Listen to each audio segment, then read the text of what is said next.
Assalomu alaykum aka. Yaxshimisiz? Alaykum assalom. Bu qanaqa zot bo'ldi aka? Aka, ukrainskiy velikamallar Flanderda chachtirilgan zoti mana. Chachtirilgan, ha. Mana shu bitta 1 oylik quyoncha 1,5 kilo ves qilyapti mana shu. 1,5 kilo. Hozir jichovdan tortib ko'rdim qiziqishga. Kelishlarini bilmayman, kelishlarini bilganimda hozir olib kelib sizlar hozir oldinglarni ham tortib ko'rsatib berardim. Mana shu kichkina 1 oylik quyoncha 1,5 kilo ves qilyapti. Endi uni kattasini 18 kilo, 15 kilo yuk qiladi. Yuk qiladi. Erkagi faqat.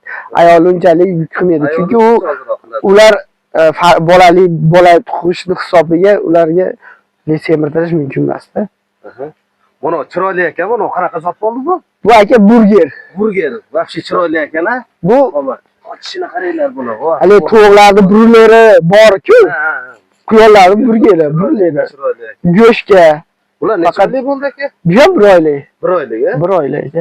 1 oyda bunga qanaqa vaksinalar qilinadi? Endi vaksinalarni Shved aptekalarda o'zi nimasi bor, buni nimasiga qarab, yoshiga qarab, keyin 1 oylikka ozroq.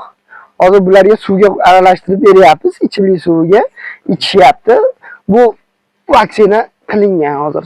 Aslida nima yem berasiz ularga? Ko'rim beramiz, quyon ko'rimi bor o'zini. Karam.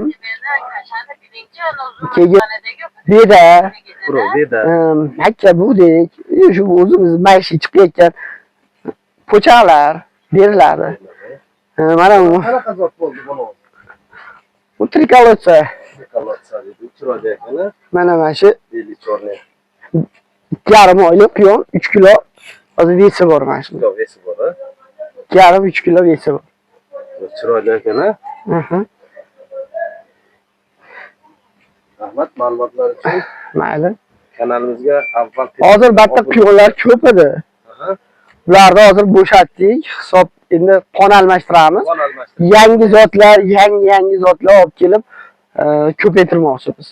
Shunga hozir tayyorgarlik bularni almashtirib, yangi katelar, yangi zotlar olib kelinadi.